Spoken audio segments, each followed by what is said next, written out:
Well, good morning, good afternoon, good evening, wherever you are. Yeah, in a hotel room. It's in Chicago. Not for a car related thing. I'm here because I'm actually interviewing somebody to come and work for me. Not, I'm afraid, for the channel, but for the other side of my life. But yeah, if only there was something else to do. Hello. Yeah, this wasn't planned. Well, it was. This all happened. Yes, no, not yesterday. Day before yesterday. Yeah, Sunday. Yeah, Sunday. Sunday. So I literally I flew in. I got in at midnight last night, and I have someone going to come meet me here for their final interview, and then I'm leaving. I have to be out of here by. I have to be out of the. And my flight's at 1. I'm heading back to California to San Diego to speak at a security conference. So if I look like crap, thank you for the compliment. God, your coffee's not strong enough. I'm going to be honest with you. I know why you guys drink. But if I do hire this person, I'll have more excuses to come to Chicago. I never thought I would need more excuses to come to Chicago. In winter. In winter, yeah, that's the whole thing. There is snow outside. It's cold. It's proper, like, I'm British and that's cold. It's a dry, windy, gritty cold. I mean, yeah, I think the wind chill today was in single digits. Yeah, it's freezing. It's 22 degrees out there. So yeah, not your normal thing. By the way, he's not actually shorter than I am. He's just sat further back because it was too noisy to record downstairs in the hotel lobby. There's some freaking pop music, buddy background. It's an A-loft, part of the part of the W Hotel program, and it's too friggin' noisy for old people. But it was conveniently close to Chicago Airport, and I get my points. That's what's important. It's all about Hawaii, baby. It's all about Hawaii. So we thought we'd do we've got a couple of things going on. I thought we could talk about. Yeah, I'm DC charging on the other side. Yeah, so he's charging on the other side of the wall. So literally, this was so unplanned, and it just worked. Is that actually the nearest charger for you normally? There's one in Woodfield Mall, which is probably maybe 5 minutes closer or so, but also that Woodfield one is usually a little less busy. This one can get busy. So he came in at 10% so that he could charge while we do this, because then he has to bugger off in 45 minutes because I've got to interview this person. Sounds so weird to be so serious. Anyway, let's so we'll talk about the things that have been going on, and it's been an interesting week for things in the EVs. And then you've got a potential trip. I've got a potential trip. We should talk about that. But let's talk about the thing which we just started talking about. Your car won't charge properly. Yeah, I feel like I'm doing the right things to get it warmed up. I'm not just waking up, cold soaked battery, going straight to a charger. I'm driving 20 to 30 miles fairly aggressively to try to heat up the pack. And the peak I'm getting out of it is 70 or 80 in the wintertime. And actually I did a cold weather range test last month. So essentially I drove 180 miles and still the peak speed I was getting was 90 kilowatts. So I don't know if the Volkswagen cannot heat up in these temperatures, but that's the best I've seen. Now, the reason I think, Ryan, is interesting, and I'm doing this from memory because literally we talked about this literally in the elevator on the way up. What I find that interesting is one of the last videos I watched before making my purchase was Bjorn's range test, which was in April or March-ish. It's cold in Norway. And he was still pulling 125. And I remember him saying one of the things, and it's just stuck in my mind, was that it's always heating the battery. The battery ran, and I'm pretty sure he had Torque Pro running and actually made reference to it. Because I think that's one of the reasons why I have the ODB that I have, is that it constantly heats the battery. It keeps it ready. It doesn't heat the battery up. It doesn't preheat the battery when you're coming into a charge like a Tesla does. or some of the Porsche Taycan does it as well.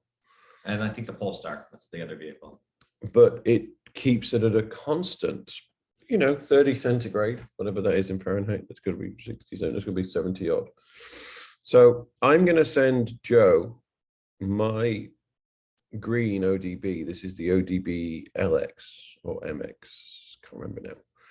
But this is the one that works with EV Notify. So you can play with that as well.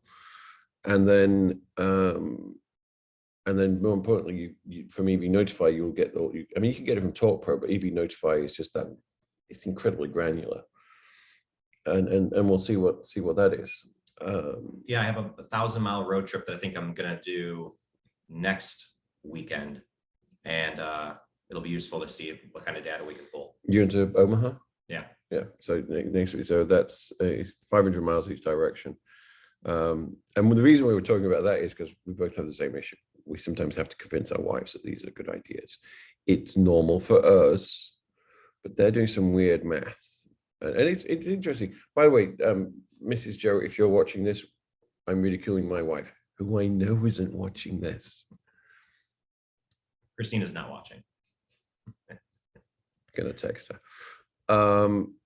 Your wife doesn't know that you're hanging out with other men in bedrooms at the airport. Wow, she's trusting. My wife would be on Live 360 right now and thinking, really? Getting text, maybe it's my Find My iPhone app going crazy.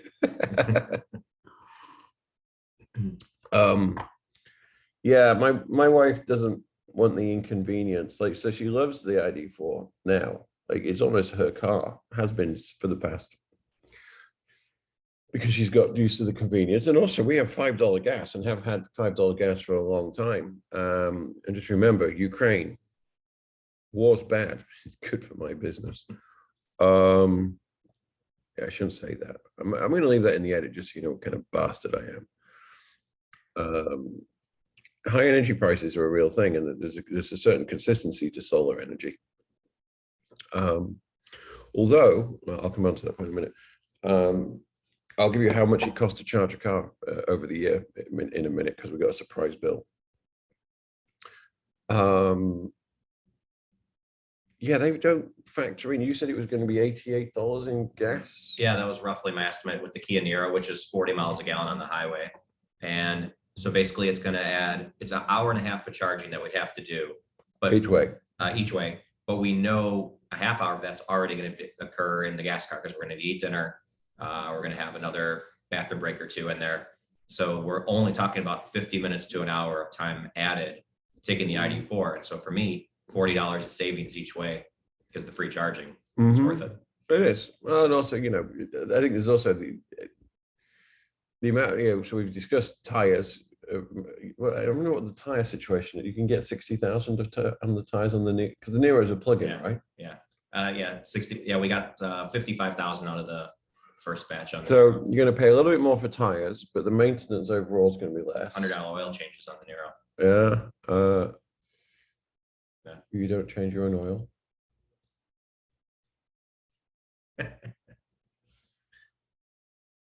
The beard looks like it belongs to a man, but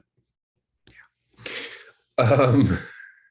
He just borrows it for the podcast, apparently. Anyway. Yeah, you'll notice on the Instagram I had a beard last week. It's all gone now. On my attempt at a beard, I have to be a grown-up for this next couple of weeks. My wife and I are actually just kind of talking about a similar financial situation last night, because we are talking about replacing the Niro this summer.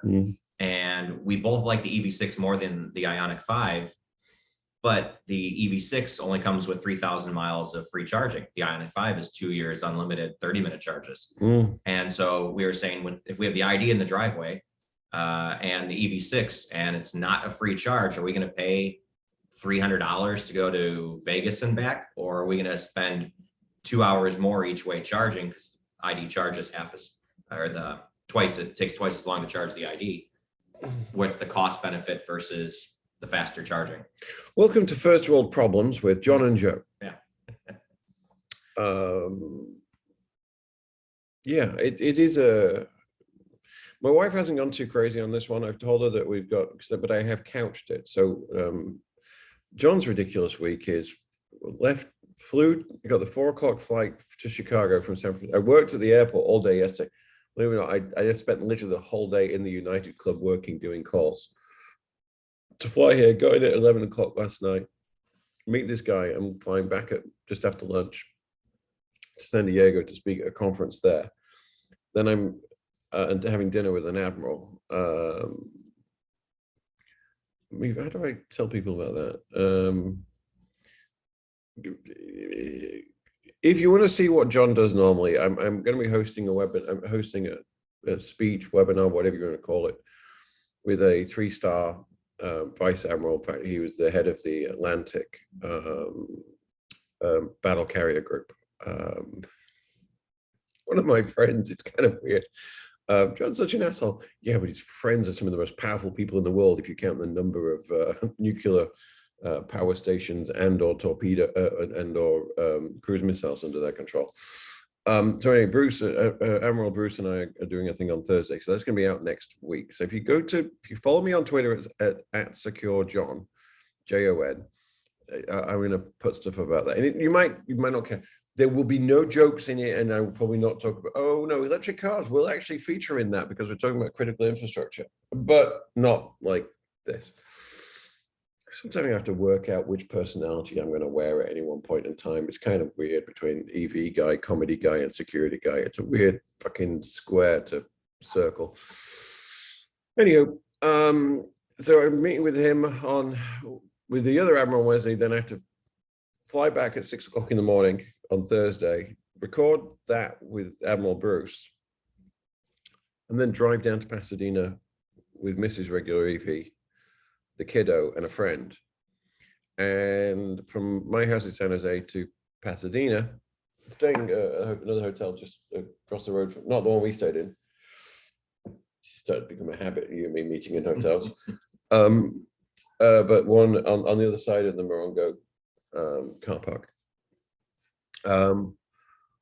And a better route planner says, well, sometimes it says I need to do 7 to 12 minutes of charging in Paso Robles, which as long as it's if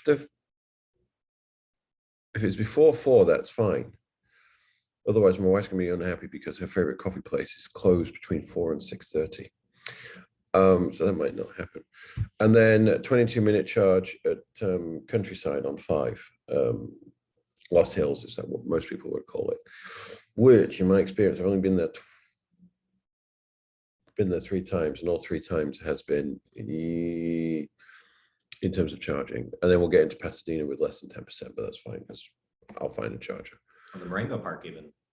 Well, I'm getting at night. My wife's not going to want me disappearing off. This is when you just want to find a level 2 charger and forget about it. It's and ironically, the hotel I'm staying at doesn't have. The Archimotas were charging on level 2 of that garage. Yeah, but you're paying for parking overnight. Oh yeah.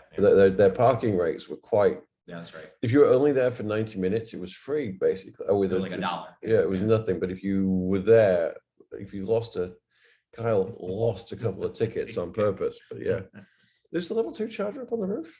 It was on the middle floor. Oh, the middle floor. Oh, yeah, but they've got maximum charging times. Oh. Yeah, I already did Welcome to Geek World, where John and Jared talk about shit they did months ago and don't remember that brilliantly. Yeah, you have to have I got the app already. It's Power Flex or something. You have to tell it what you've got and how long you're going to be there so it can balance the charging. Power Flex. Yeah, I actually got this. Power Flex by EDF Energy. Anyway. Apparently uses the camera. Oh no, he's got a QR code. I'm like, why is it? That's okay. Anyway, you have to tell you what car you've got. So anyway, we'll find out what's going on with your car at some point, which will be interesting. Should we talk about what's been going on in this week that isn't road trip? You're 90%. You're at 90, so you put it on to go to 100? Yeah. So we reckon we've got about 50 minutes and then 10 minutes variance. And I got somebody turning up. So it's been a busy week. It has. Did your favorite team win or lose the Super Bowl? Well, the way the playoffs went for me is I was in a pool of picking each game, and I was wrong on the last 7 games. So Needless to say, the team I wanted did not win. Congratulations But to the commercials were good. We had EV commercials for, so the big one, well, I think they're all big, but the one that's got more traction in the real world, the Silverado EV.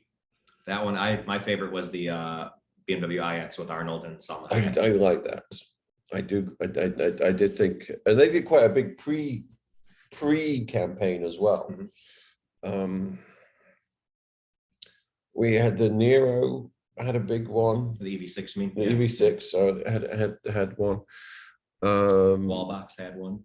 Oh, I didn't see the Wallbox one. Yeah, there was there's a guy that was a true story. He was struck by electricity a few years ago, and so they kind of turned into a commercial to show because he was essentially scared of electricity for a while due to being struck by lightning. So they showed that how he has an electric car and how easy it is to plug in with a wall box. Kind of just showed like the simple, because a lot of people are confused by how do electric vehicles work, how do you plug them in, things that you and me know, but the general public is very confused by. I'm boggled. Did I talk about the people with the brand new Tesla on the last podcast? Yeah, down at the how do you buy a brand new Model Y? That's 60 grand, right? So funny story, you talk about this. We were talking about how we do not buy a car without researching or knowing what car we're buying, but it is genuinely amazing how many people I know. Oh, there's an XC40 recharge down there. Oh yeah, there's another one right there. Oh, there's two of them. Okay, so clearly there's a Volvo thing going on nearby. Yeah. I wonder if that has to do with the Chicago Auto Show. How far away is that? About 20 minutes that east. So I wonder if they maybe were staying, the Volvo reps could have been staying out here and charging the cars out here or something. Possibly, or they're on their way to charge them because it's there, right? Right. So they're heading towards the charger. I like it in the green, that kind of dirty green. Like army green, right? Yeah. It's well, like a light. It's somewhere between army green and cat puke, but it's right in that sweet spot. I like that Fajor's blue that you can get the C40 in. Sounds very feminine when you say it like that. It's some Swedish word. Oh, is it really? Yeah, I know what kind of Swedish films you've been watching. They've got, I don't know if it's all the XC40s, but they does seem to have some kind of tracker on the back passenger side of the vehicle.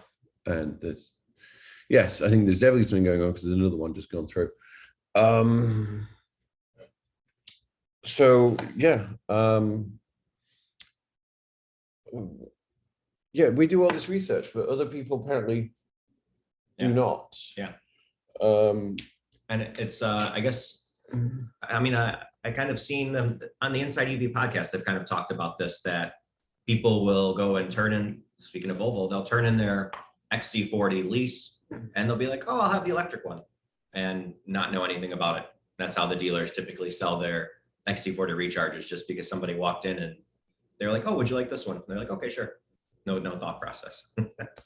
It just, I don't know. I work too hard for the amount of money I make to make big investments like that without. Actually, one more person that just came up. I follow Kyle from Out of Spec and Jordan also from Out of Spec on Twitter, Facebook, all that stuff.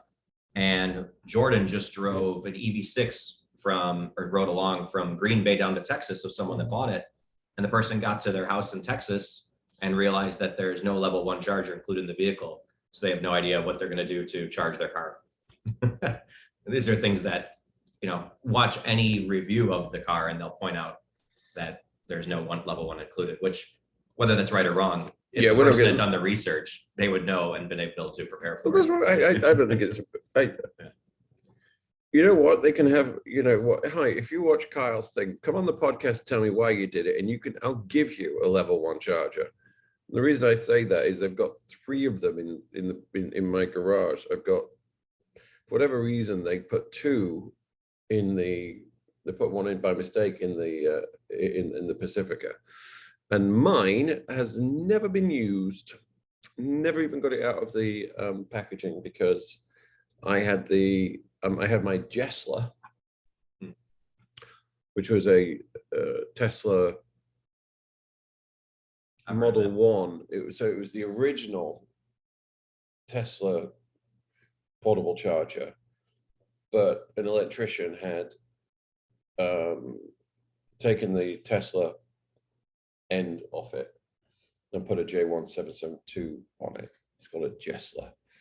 And I actually sold that to the guy who bought my Fiat. And he paid me $400 for that, because they're kind of a weird item, because you have to pay for someone's time to make them. And you have to cannibalize an old. Funny enough, in my part of California, there's plenty of secondhand Tesla chargers on the thing.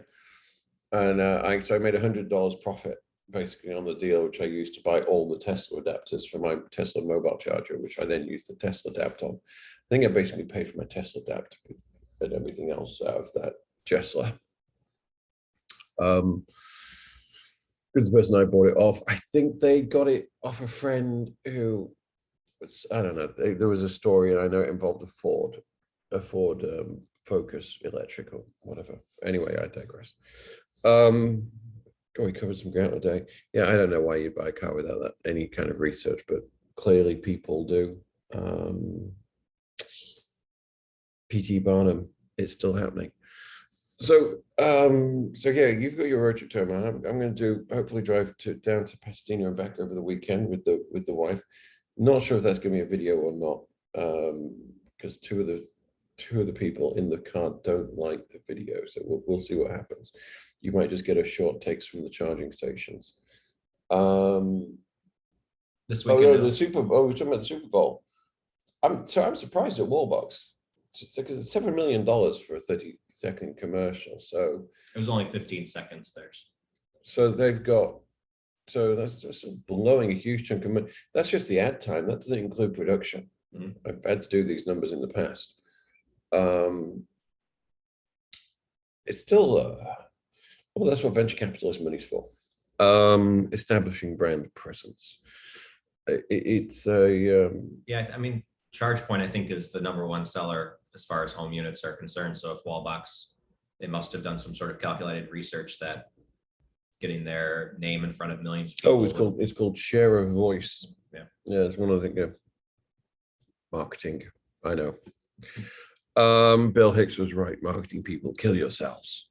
Oh, that's great. He's going for the anti-marketing money. That's real. Yes, I am my own hypocrite. Told you I hate Americans Got Talent, didn't I? Yeah. Told you that I auditioned. Yeah. Told you that I got through the audition. Yeah. Yeah. This is for the extreme stunt edition they're doing this summer, right? Oh, you're kidding. I loathe myself. I can't tell you what's going on. But yeah, I such a friggin' hypocrite. Hate the program. My father-in-law loves it. I ridicule him for watching it. I call it brain dead TV. All the and then I got given an opportunity to shortcut some of the pre-rounds because of Kabir, and yeah, hypocrite. So this weekend I'm going to. So I was at the Chicago Auto Show last weekend, a couple days ago, and then this week I'm going to drive a couple new Teslas, the Model Y, Model 3. Ooh. Apparently they have an event, which this is that marketing department that apparently does exist, because they're going to be in town for a day. So I charged at a level 2 charger, believe it or not, the other, on Sunday in Los Gatos. Went to the farmers market because, you know, white middle class. That's what we do for sport. And there is in Los Gatos, they've got a supercharger. Now it's the 72 kilowatt ones. There's like 12 of them or so behind Safeways. But when they installed them, they also forced them to install some free level 2. So they're only 3.5s, but that's fine. Perfect for this situation. And it forces me to walk further. And there was a load of Teslas with QR codes on sheets. And what we do is, I don't want to pay much. I had a look when I came back. And so these are that's what I'm looking for. Not self-drive, because there's a whole different ball of wax. The test drive ones? The test drive ones. And they've got one to open it, one to close it. I didn't have time to And yeah, these are clearly cars that, they've nowhere to park them, so someone's taking them home at night or taking them home for the weekend or whatever. But yeah, Tesla do some things which are normal. Yeah, that's I remember when I was shopping for a Tesla, that was one of their sales models was, if you wanted to take a car on a Saturday night and bring it back Monday morning, that was one of the options you could do. I remember that. And I think that's something a lot of car brands could learn from, because living with the car in your driveway for a couple of days makes it feel a lot more, whether it's the right car or not, than just a 15-minute test drive. Can you live with the inconvenience of charging? Right. Because no one's got a level 2 charger at their house by mistake. Right. And actually it's a calculated risk, because I'd say a level 1 charge could also freak the hell out. What do you mean it only charges at 4 miles an hour? Mm-hmm.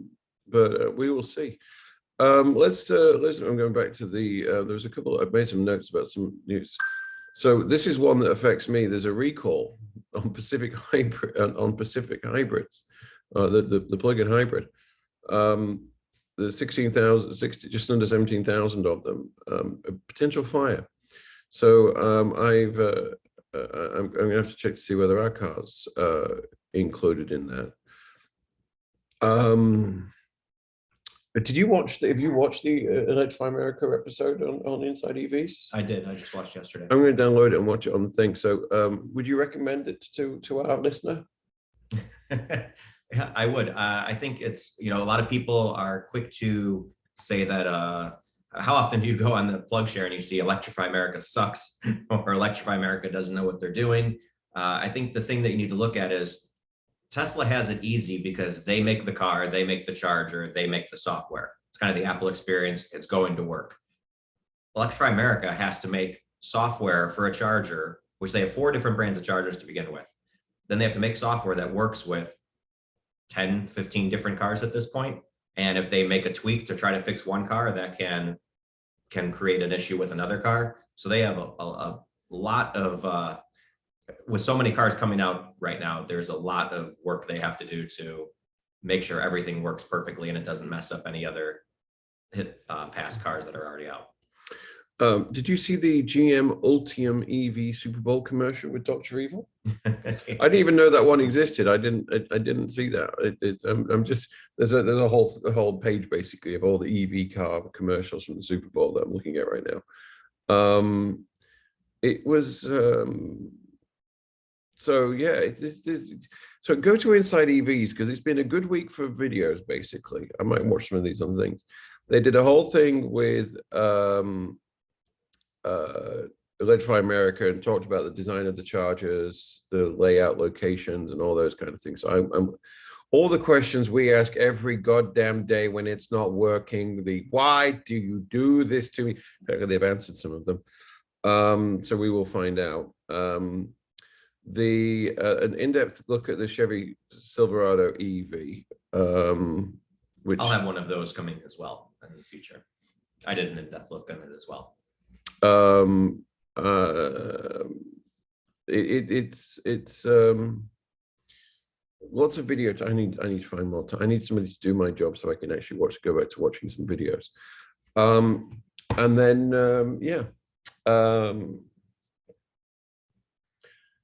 this wasn't planned. That's why it's so bad. This wasn't planned. This happened on Sunday night. I texted him. I was like, I can't drop into an airport I know is pretty near his home and just say, sorry, I didn't see you. And I didn't expect him to turn up. And he said, I'll be there at 9. I said, I'm interviewing this guy at 10 and I'm leaving at 12. He said, I'll be there at 9. I'm like, all right, fine. I'm not going to say no. So road trips coming up for both of us. And by the way, I will start putting out content again on my channel. I'm actually looking at paying somebody to do the editing. Kyle was right. It's the editing that takes. That's where I am too. I was just talking to Christine about the same thing. If someone could edit my videos, yeah, I would film a lot more. So I am looking at uploading gigabytes of data for someone in the Philippines just to do it in bulk. But anyway. Yeah, I'm not sure. I don't think I'm going to film this trip to Omaha because I've already filmed one before, but I'll definitely, keep note of all the stats that I gather from EV Notify, and we'll be able to talk about that on a future podcast. Yeah, and there will be a future podcast. We're going to keep the cadence going. It's It's going to get a bit jumpy, but we are going to do it. Anyway, on that bombshell, because that's my guy telling me that he's early. God damn it. Being early And my car is charged. Yeah. So this works. Yeah. And so if you haven't subscribed to JKEV on YouTube and regular EV Dad, and what's your Twitter? The Real Joe Franz. The Real Joe Franz. And I think that's the Instagram as well. And regular EV Dad and Big Brit John No H for the comedy stuff. And yeah, I'll be in San Diego tomorrow night performing at American Comedy Club. I'm going to close out their open mic, which is always fun. So you get to see all the have fun, be safe. Take care until next time.